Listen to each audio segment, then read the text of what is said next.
Fala galera, tudo bem com vocês? Eu sou a professora Thaisa Ferreira e sejam bem-vindos a mais uma aula de Sociologia para as turmas de primeira série do Colégio Futuro VIP.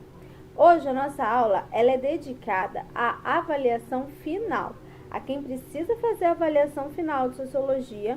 Semana passada eu fiz uma revisão geral, a gente deu uma olhada geral nos tópicos, nos principais assuntos que vão cair na prova da avaliação final.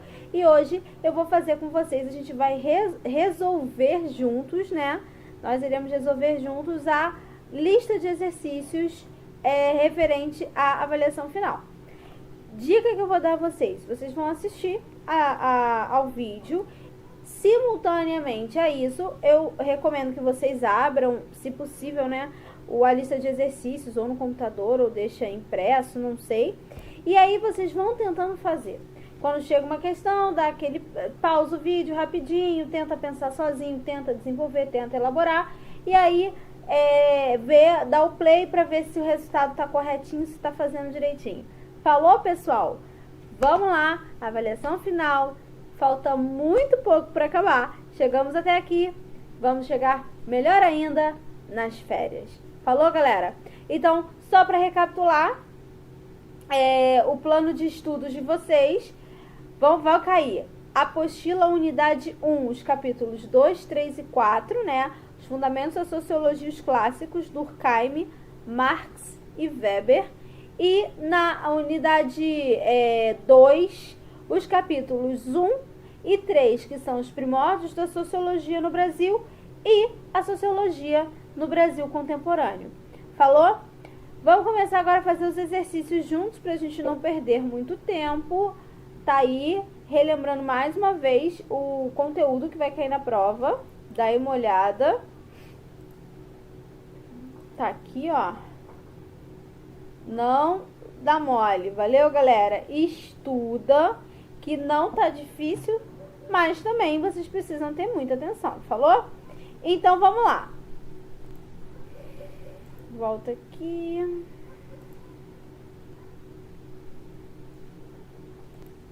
Questão número 1.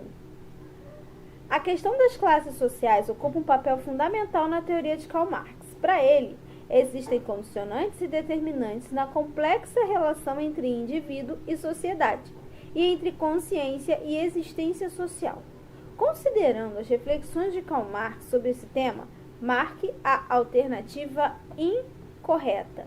Gente, muita gente é eliminado de um concurso porque não presta atenção no que a questão pede.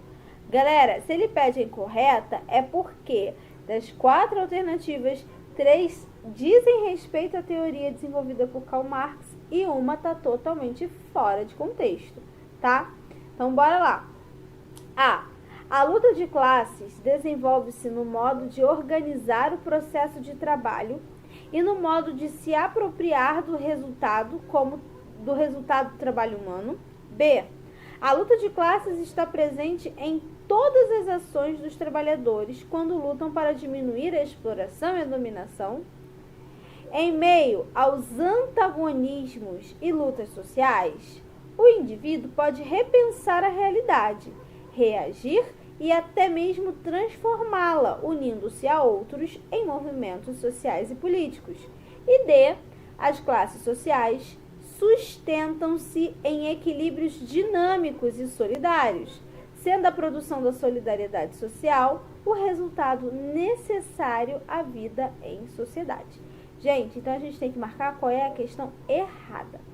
Bom, a fala que a luta de classe ela se desenvolve como uma forma de organizar o processo de trabalho e se apropria do trabalho, que se apropria do trabalho humano. Tá certo, isso tem tudo a ver com o pensamento desenvolvido por Karl Marx, tá? Essa questão de organização, a luta de classe, ela quer acabar com as desigualdades sociais, com as injustiças sociais e com a exploração. B. A luta de classe está presente em todas as ações dos trabalhadores quando eles lutam para diminuir a exploração e a dominação. Sim, toda vez que o indivíduo luta para diminuir a exploração a qual ele é submetido, ele está participando da luta de classes de acordo com Karl Marx. C. Em meio aos antagonismos e lutas sociais, o indivíduo pode apresentar a realidade, reagir e até mesmo transformar essa realidade. Sim, é aquela coisa do povo unido jamais será vencido? Exatamente isso. E D. As classes sociais sustentam-se em equilíbrios dinâmicos e solidários, sendo a produção da solidariedade social o resultado necessário à vida em sociedade. Ele está querendo dizer que as classes sociais elas precisam existir para que haja um equilíbrio solidário dentro da sociedade. Não, né, gente? As classes sociais elas não são muito solidárias entre si, principalmente porque a principal reivindicação delas é mesmo uma igualdade de posicionamento social. Então, resposta, nesse caso, errada, mas que está correta, é a letra D de diva, que sou eu. Falou, galera? Letra D, resposta correta da questão 1, que é, na verdade, a alternativa errada. Pois bem, pessoal, então, as sociedades modernas, elas são complexas e multifacetadas. Então, a questão número 2 está querendo saber qual dessas alternativas evidencia uma característica de classe social para Karl Marx. Lembrando que Karl Marx fez uma análise e uma interpretação de sociedade totalmente baseada nas relações econômicas dos indivíduos.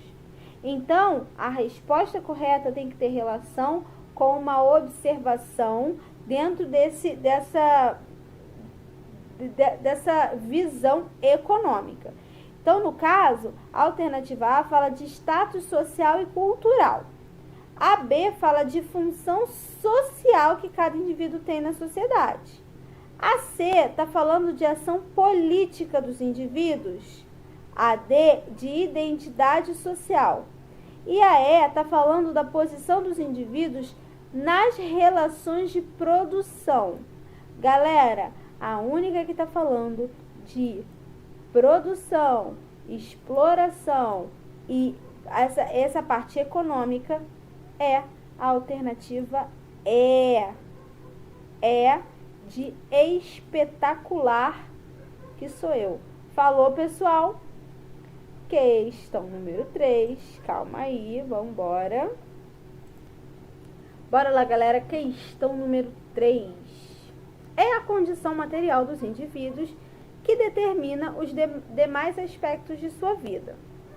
A importância dada por Marx a esse quesito de nossas vidas é justificada, segundo sua teoria, em razão do impacto que a situação econômica de um sujeito tem em sua trajetória de formação. Essa linha de pensamento, onde a condição material dos indivíduos, ela é responsável por determinar todos os aspectos da sua vida, é chamada de evolucionismo material, capitalismo selvagem, contratualismo ou materialismo histórico. Galera, materialismo histórico, aquilo que os indivíduos possuem, determina muitos aspectos da sua vida, materialmente falando. A pergunta dada, né, galera? Essa aí não tinha nem muito o que a gente ficar parando para pensar e refletir. D é a correta. Próxima. Sobre a relação entre a Revolução Industrial e o surgimento da sociologia como uma ciência, assinale o que for correto. A. A consolidação do modelo econômico baseado na indústria conduziu a uma grande concentração da população no ambiente urbano, o que acabou se constituindo em laboratório para o trabalho de intelectuais interessados no estudo dos problemas que essa nova realidade social gerava. B. A migração de grandes contingentes populacionais do campo para as cidades gerou uma série de problemas modernos que passaram a demandar investigações visando a sua resolução ou minimização. C. Os primeiros intelectuais interessados no estudo dos fenômenos provocados pela Revolução Industrial compartilhavam uma perspectiva positiva sobre os efeitos do desenvolvimento econômico. D. Os conflitos entre capital e trabalho, potencializados pela concentração dos operários nas fábricas, foram tema de pesquisa dos precursores da sociologia e continuam inspirando debates científicos. A necessidade de controle da força de trabalho fez com que as fábricas e indústrias do século XIX inserissem sociólogos em seus quadros profissionais para atuarem no desenvolvimento de modelos de gestão mais eficientes e produtivos. Galera, vamos por ordem entender. Vamos de baixo para cima. Quando fala que do século XIX, fábricas começaram a inserir sociólogos como seus quadros profissionais? Não. A sociologia surgiu como ciência e, consequentemente, como profissão especificamente, nesse período. E assim, demorou muito. Os industriais, de um modo geral, eles não estavam muito preocupados com o bem-estar dos seus funcionários, não, tá? D.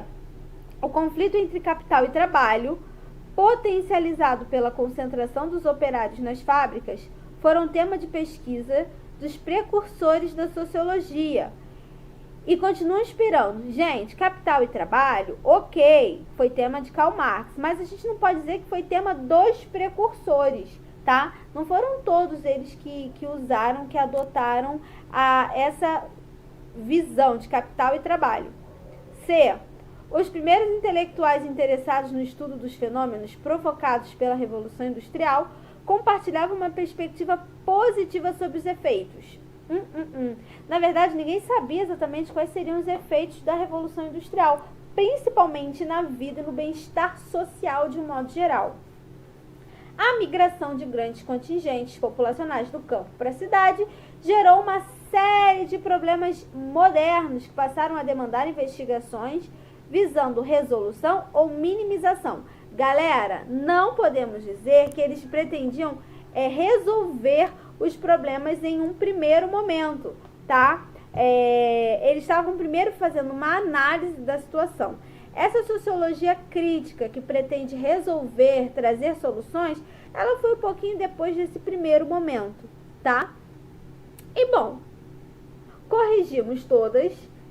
Que a única que está totalmente correta e que não apresenta erros, né, de maior dimensão, é justamente, que não apresenta erros de modo geral, né, de elaboração, é a alternativa A.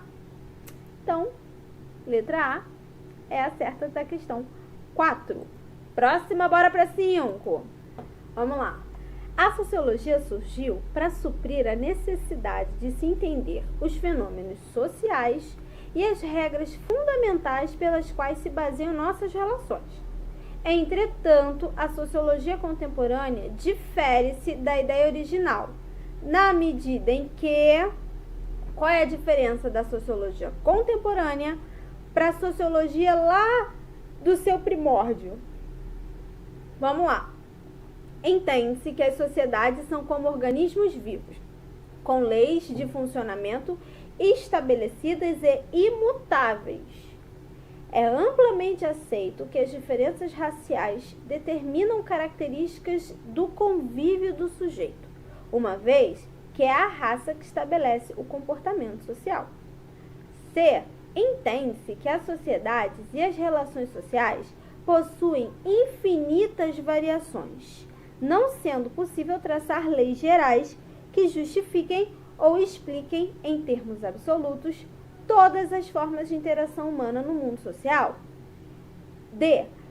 Deixou de ser uma área de conhecimento válida, uma vez que não é possível estudar uma sociedade em razão da enorme quantidade de diferenças entre os sujeitos que a compõem. Galera, vamos lá. Vamos lá, galera, questão número 6. Bora!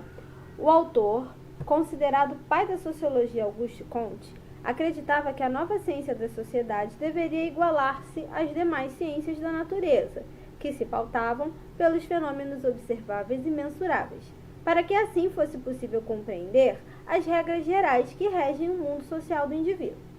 Essa perspectiva ideológica é chamada de iluminismo, darwinismo, dadaísmo ou positivismo. Galera, o autor considerado pai da sociologia, o Auguste Comte, ele foi um dos grandes nomes expoentes do positivismo. Inclusive, vocês se lembram, quando o positivismo chegou aqui ao Brasil, ele foi adotado, assim, de uma forma muito apaixonada pelos grandes idealistas brasileiros, tanto que ele virou como se fosse um dos principais lemas do Exército Brasileiro no momento lá da fundação, da virada do século XIX para o século XX, de estruturação da República Brasileira, que chegou a se tornar, inclusive, o lema da bandeira do Brasil, Ordem e Progresso, que é uma das frases do lema do positivismo. Resposta correta, C, ó, D. Próxima questão. 7. A ação social, incluindo tolerância ou omissão, orienta-se pela ação de outros, que podem ser passadas, presentes ou esperadas como futuras. Pode ser vingança por ataques anteriores, réplicas a ataques presentes ou medidas de defesa diante de ataques futuros. Os outros podem ser individualizados e conhecidos, ou uma pluralidade de indivíduos indeterminados e completamente desconhecidos. Esse é um trecho de Ação Social e Relação Social de Max Weber. Bom, Max Weber, um dos clássicos da sociologia, para ele constitui o objeto de estudo da sociologia, né, a definição de ação social, e ele disse que existem 4 tipos de ação social e quais são elas. Poxa, aula passada, tá toda revisada, e isso aí é assunto nosso que a gente domina. Então, galera, a resposta correta, pensa aí, 4 tipos de ação. A ação tradicional, a ação afetiva, a ação racional com relação a fins e a ação racional com relação a valores. Então, a resposta correta é a letra D, de diva, que sou eu. Essa estava muito fácil, gente, pelo amor de Deus. 8. Max Weber, um dos fundadores da sociologia, tinha um amplo conhecimento em muitas áreas afins a essa ciência, tais como economia, direito e filosofia. Assim, ao analisar o desenvolvimento do capitalismo moderno, ele buscou entender a natureza e as causas da mudança social. Em sua obra, existem 2 conceitos fundamentais. Quais são esses 2 conceitos fundamentais? Cultura e tipo ideal? Classe proletariado, essa aí a gente já arrisca, que a gente já sabe que isso é coisa do Marx, né? Não é coisa do Carlinhos, não é coisa do Weber, né? Anomia e solidariedade. Fato social, isso aqui, ó, também não é dele, não. Fato social, burocracia. Ação social e racionalidade. Gente, ação social e racionalidade foram questões desenvolvidas por Max Weber. As ações sociais, os tipos puros de ação social que estão ali em cima, e a racionalidade. Só você é capaz de atribuir significado às suas ações. Tudo que você faz é racional e tem um porquê de você estar fazendo isso. Resposta correta, a alternativa é de espetáculo de professora, que sou eu. Vamos lá, galera, questão número 9. Como Max Weber conceituou a ideia de ação social? Gente, a ação social para ele era toda ação tomada de forma coordenada e com outros sujeitos. Uma ação social é toda ação voltada para a remediação de problemas sociais. Uma ação social é toda ação que se configura em meio coletivo e sempre com um sentido político. A ação social é qualquer ação realizada por um sujeito em um meio social que possui um sentido determinado por seu autor.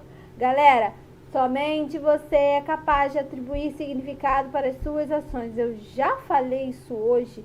Isso nem fui eu que inventei, foi o próprio Weber. Para ele, ação social é qualquer atitude, qualquer ação que tenha algum sentido para aquela pessoa que está executando. Então, a resposta é de quê? Diva, que sou eu.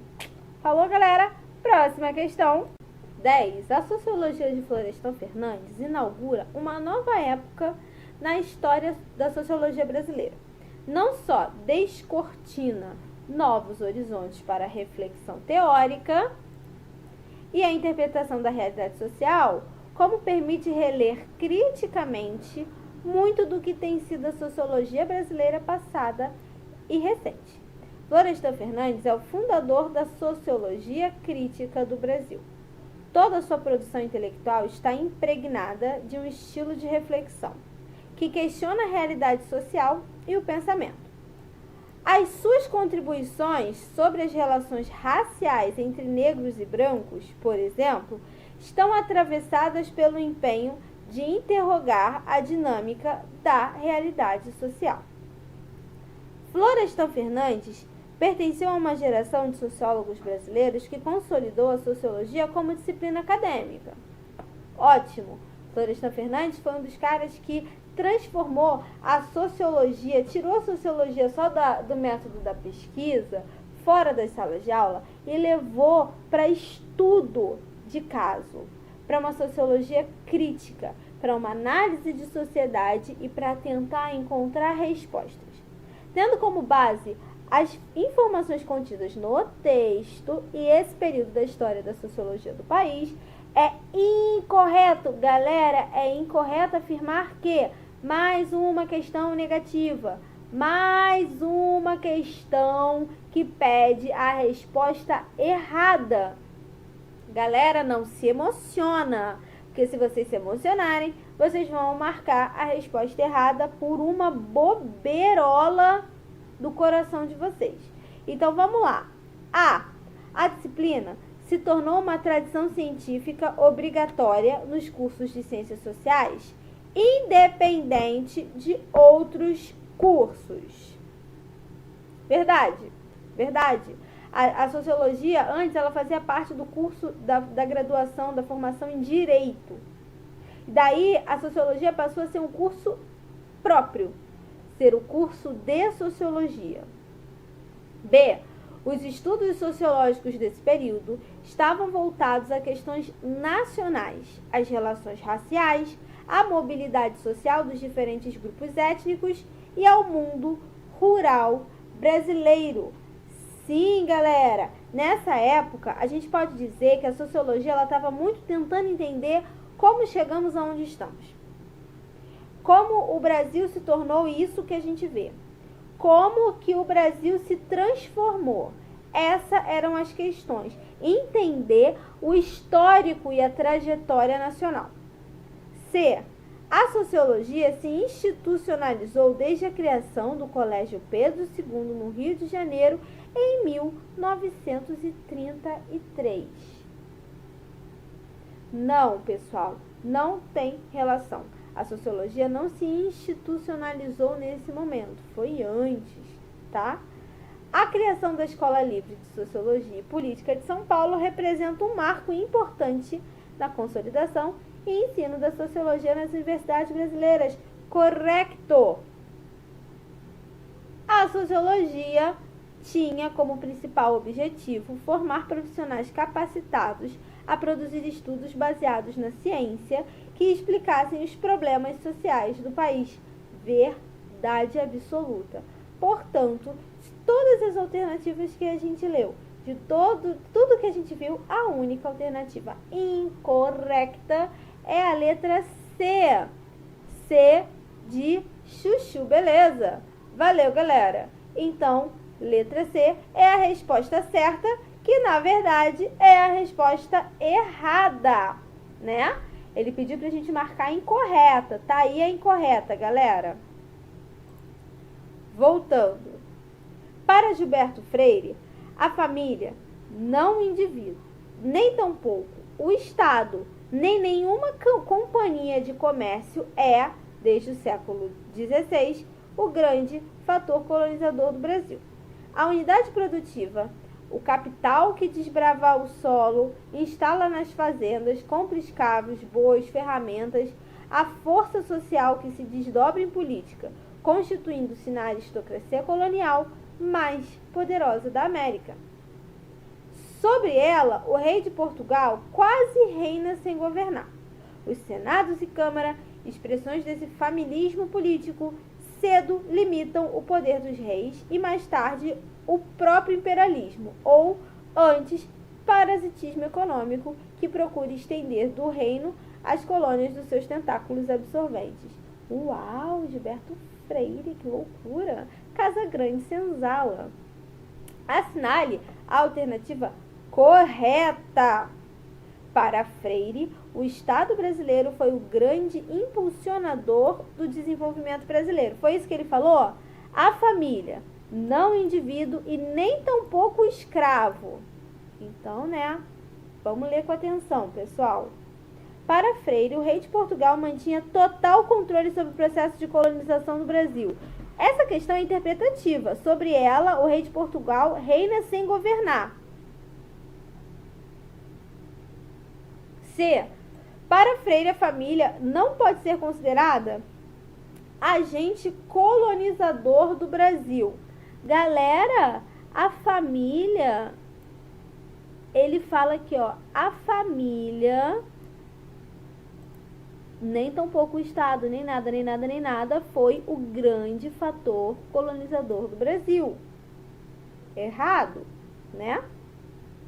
Para Freire, a família foi predominante no desenvolvimento da sociedade brasileira. Sua existência relacionou-se desde o início ao domínio das grandes propriedades, tanto na zona rural como posteriormente no meio urbano.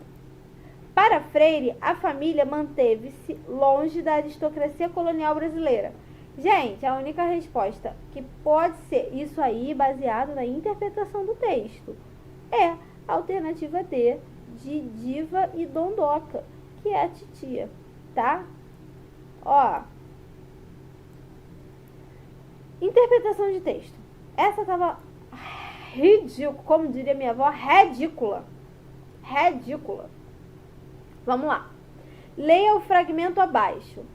Se a supressão do nexo colonial não se refletiu na condição de escravo e nem afetou a natureza da escravidão mercantil, ela alterou a situação econômica do senhor, que deixou de sofrer o peso da expoliação colonial e passou a contar, por conseguinte, com todas as vantagens da expoliação escravista, que não fossem absorvidas diretamente pelos mecanismos secularizados do comércio internacional. Baseando-se no fragmento de Florestan Fernandes, pode-se afirmar que a independência do Brasil A. dificultou o fortalecimento da economia nacional, B. fortaleceu o setor econômico escravista nacional, C. extinguiu o tráfico de pessoas escravizadas no Brasil, D. rompeu com a estrutura econômica baseada na escravidão, ou E. aumentou a dependência brasileira aos interesses portugueses. Então, de acordo com Florestan Fernandes, a gente pode dizer que a independência do Brasil, ó, se a supressão do nexo colonial não se refletiu na condição de escravo, nem afetou a natureza da escravidão mercantil, ela alterou a situação econômica do senhor, que deixou de sofrer o peso da expoliação colonial e passou a contar, por conseguinte, com todas as vantagens. O senhor de escravos, ele saiu muito bem. Por quê? Antes, com a mentalidade colonial, as pessoas, elas acabavam, os senhores de escravos acabavam sendo expostos à expoliação colonial. Ou seja, eles tinham que remeter parte dos seus lucros e dos seus ganhos e enviar a uma coroa. que não lhes dava retorno algum por isso. E aí, com a independência, eles conseguiram, por exemplo, romper com essa estrutura econômica. Eles estavam arrecadando dinheiro e lucrando com a escravidão, não mais a coroa, entenderam? Então, eles romperam com essa estrutura econômica que existia até então, para fundar uma nova a partir daquele momento. Uhul! Calma aí. D de dividondoca. Gente, só tem dividondoca aí nesse negócio aí? Caramba, acho que só deu letra D até agora. Próxima questão. 13. Em 1936, Sérgio Buarque de Holanda lança uma das suas mais famosas obras, Raízes do Brasil, em que sustenta um de seus mais conhecidos conceitos de homem cordial. De maneira geral, tal conceito exprime a ideia de que a cordialidade, que se manifesta na esfera privada, quando transportada para a esfera pública, redunda em patrimonialismo, patriarcalismo e naturalização do nepotismo. Ah, gente, essa A tá certa. Desculpa, não dá nem para passar batido. Lembra que o homem cordial é aquele que não consegue separar a vida pública da vida privada?